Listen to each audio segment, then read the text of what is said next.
Hello everyone and welcome back to my channel. So today's video is going to be more of a freestyle video. I work as a consultant in Vancouver and I make decent amount of money. And even then I went through financial stress for many years of my life.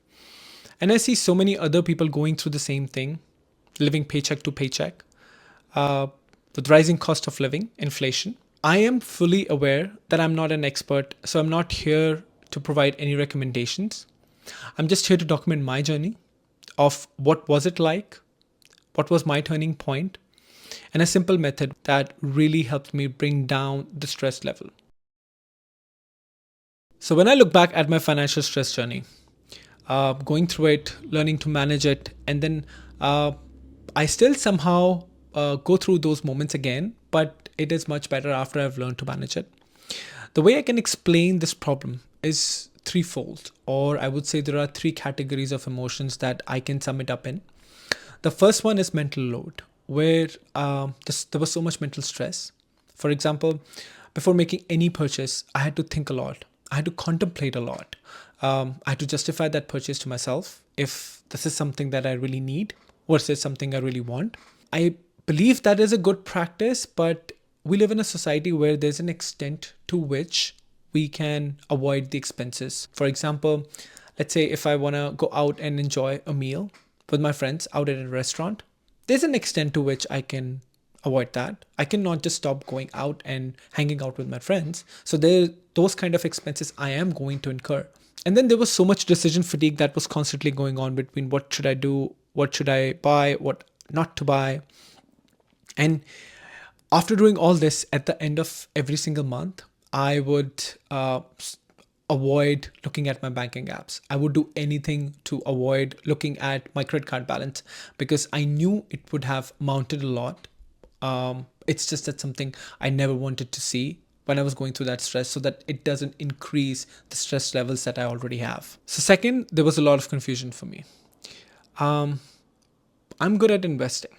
And when I say good at investing, I mean that I'm good at keeping or taking out a certain percentage from my paycheck as soon as it hits my bank account and put it towards my investment or savings account. This is a pay yourself first method that I usually follow.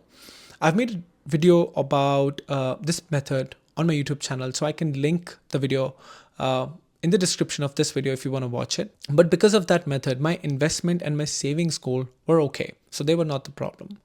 My problem was the remainder of my paycheck because I would think that this remainder of my money I could use to make my expenses throughout the month, but my paycheck, my remainder paycheck would disappear in few days.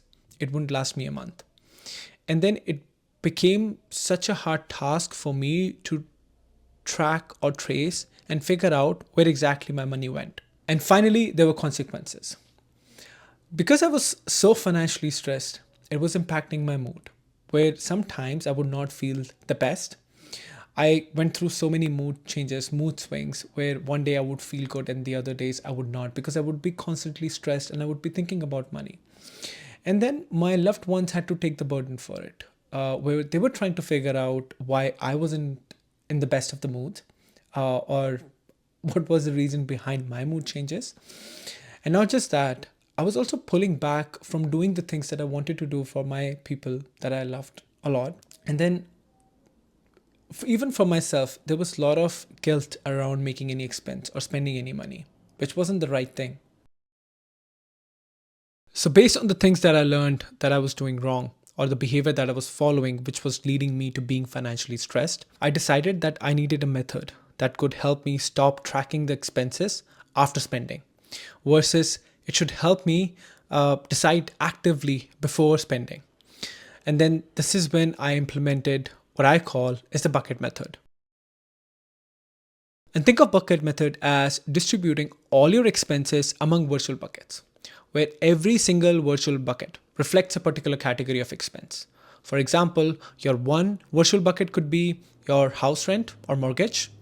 Your second bucket could be your car or transportation. And the key is to allocate expenses prior to these buckets. And then the money or the spending should come out of these buckets once the allocation of that amount, initial amount, has been done once you receive your paycheck.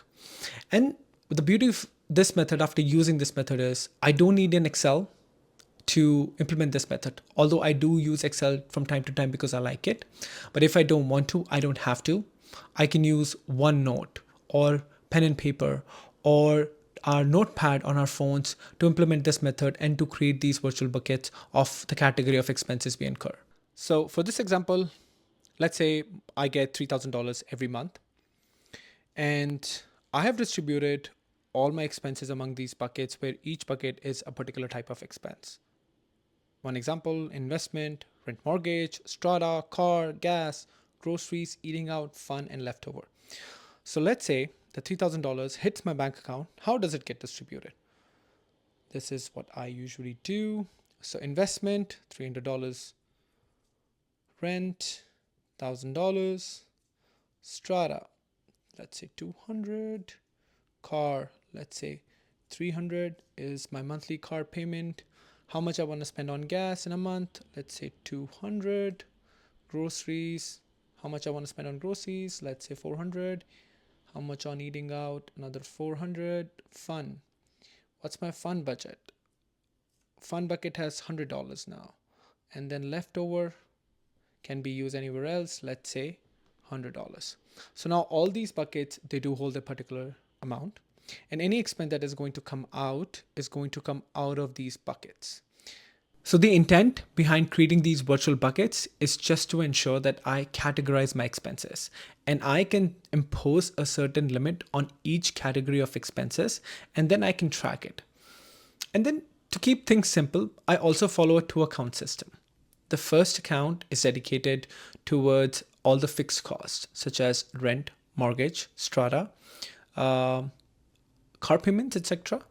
The cost that is not going to change. So all the deductions come from that account. Those are fixed. And the second account is dedicated towards variable costs, such as eating out or groceries.